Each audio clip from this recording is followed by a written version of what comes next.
Thank you, Tanya.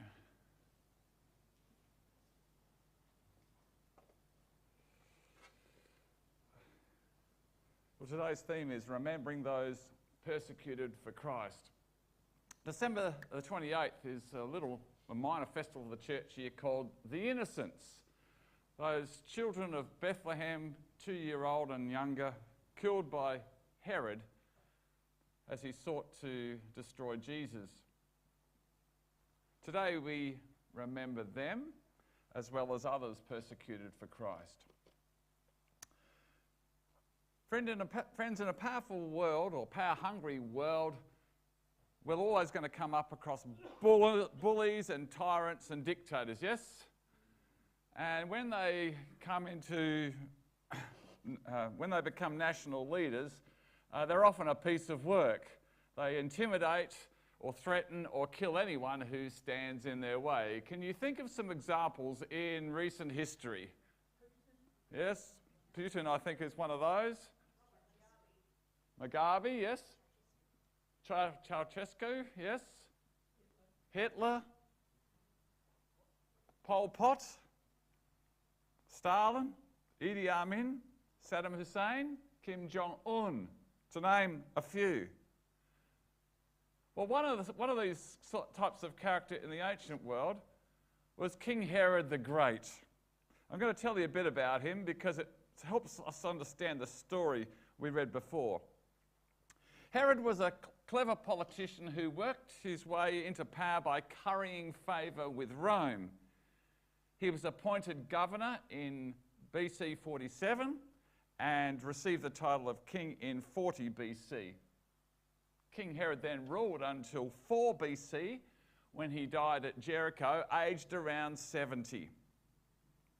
Having mixed blood, King Herod faced opposition right from the start of his reign. You see, the Jews despised him because he was half Jewish and half Idumean. Now, Idumea was the country sort of south of Palestine, and its ancient name was actually Edom. So whereas the Israelites traced their lineage back to Jacob, the Edomites traced their ancestry back to Esau. And you know, those two countries were at loggerheads all the way through history. So that's why the Jews didn't like Herod. He was a mixed blood person, and he was from them, that lot down there that we don't like very much. And yet, friends, Herod was a great builder. He rebuilt cities, lots of them, including Caesarea. Can we have the next slide up, please? Yeah. Caesarea, he developed a big palace there, which is often the residence of the king or the governors, like Pontius Pilate would have stayed there. It also featured a bunch of other things: a theatre, an amphitheatre, a huge stadium where they could have horse races and chariot races. He built a great big aqueduct to bring fresh water into the city, and he also built a temple dedicated to Caesar Augustus. And it wasn't called Caesarea. He renamed it Caesarea as a way of paying homage to the emperor.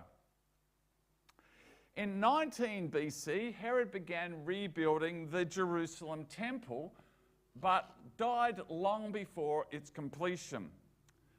Jewish rabbis are recorded as saying, "He who has not seen the temple of Herod has never seen a beautiful building."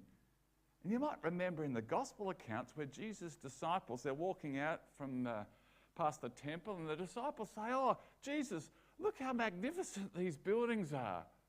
That's actually recorded in the Gospels. Herod also built a series of fortresses to which he could retreat if ever attacked by an invading army. One of those fortresses was actually built near Bethlehem, and it's called the Herodian or the Herodium. Both pronunciations are used. Again, that's just what's left of it. It was built on top of a hill there. Apparently you get some nice sea breezes coming through in the summertime. had a pool there about the size of an Olympic swimming pool. I don't know where they got all the water from, but anyway, a magnificent palace. Another one of those fortresses was a place called Masada near the Dead Sea. And Masada was where the Jewish zealots later had their last stronghold. And the Jewish army even today makes their vow of allegiance today at Masada. Herod faced numerous adversaries throughout his political career. The former ruling powers of Palestine tried to topple him, but were unsuccessful. And you've heard of Cleopatra from Egypt, yes? Well, the infamous Cleopatra tried to get him disposed by Mark Antony, but was also unsuccessful. Despite Herod's political genius, he was insanely suspicious. Anyone perceived as a threat to his power was promptly eliminated. And after coming from to the throne, he began by annihilating the Jewish Sanhedrin, the ruling council of the Jews, and later he slaughtered 300 court officers out of hand. Piece of work. Many of Herod's problems arose because he had a series of 10 wives. Throughout the Bible, you have more than one wife, you're always going to have trouble.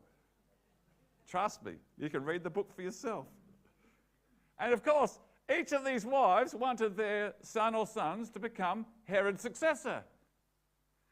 And the intrigues and conspiracies led to much bloodshed. Herod had his favourite wife, Mariamne, executed, and he lamented over her for years and years and years afterwards, as well as her mother, Alexandra. Herod's executions included his eldest son, Antipater, and 2 other sons, Alexander and Aristobulus. The Roman Emperor, Augustus Caesar, once commented that it was safer to be one of Herod's pigs than one of Herod's sons. And there's a bit of a play on words there, because the word for pig is hus, and the word for son is huios in Greek. Safer to be one of his pigs, his hus, than his sons. And the older Herod got, the more paranoid he became. So when the Magi arrived near Jerusalem towards the end of Herod's life and began asking about the newborn king of the Jews, it was like waving a red rag to a bull. Matthew says that Herod was disturbed and all Jerusalem with him. And the word for disturbed, it means extremely agitated, like food in a blender. Herod's paranoia was whipped up into a frenzy. Consulting the wise men, Herod wants to locate Jesus to kill him, and so he says to the Magi, hey, you go and make a careful search for the child, and when you've found him, report to me that I too may worship him. Yeah, right, fat chance. The wise men outwit Herod, and Herod explodes. He gives the orders to kill all the baby boys in and around Jerusalem, 2 years old and younger. By divine providence, Herod missed Jesus. Yes, Jesus would one day die at the hands of some rulers, but this was not the time or the place. Scholars estimate that Herod killed between 10 and 20 boys. Imagine the grief of those mothers, those fathers, those families. Herod's paranoia has him slaughtering innocent children.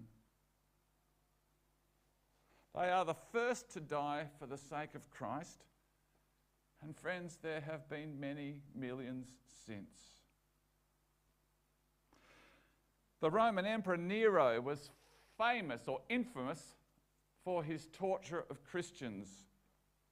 According to the Roman historian Tacitus, They were thrown to beasts in the arena.